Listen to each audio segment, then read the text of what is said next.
3 പ്രാവശ്യം ആരെങ്കിലും ഈ പറയുന്ന ഒരു ദിക്റ് പറഞ്ഞാൽ അവന്റെ സർവ്വ പാപങ്ങളും പുറത്തു കൊടുക്കുമെന്ന് മഹാനായി നബിയിന റസൂലുള്ളാഹി സ്വല്ലല്ലാഹു അലൈഹി വസല്ലമ തങ്ങൾ പറയുന്നു, ഞാൻ പറയുന്ന ഒരു ദിക്റ് നാളെ സുബഹിയുടെ ജമാഅത്ത് നിസ്കാരത്തിന് മുമ്പായിട്ടൊരു 3 പ്രാവശ്യം പറയുന്നതിലൂടെ പ്രഭാതത്തിൽ തന്നെ നിന്റെ പാപങ്ങൾ അള്ളാഹു പൊറുക്കുകയാ.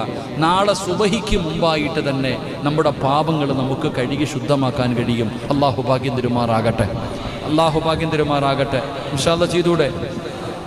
അസ്തഗ്ഫിറുല്ലാഹല്ലദീ ലാ ഇലാഹ ഇല്ലാ ഹുവൽ ഹയ്യുൽ ഖയ്യൂം വഅതൂബു ഇലൈഹി.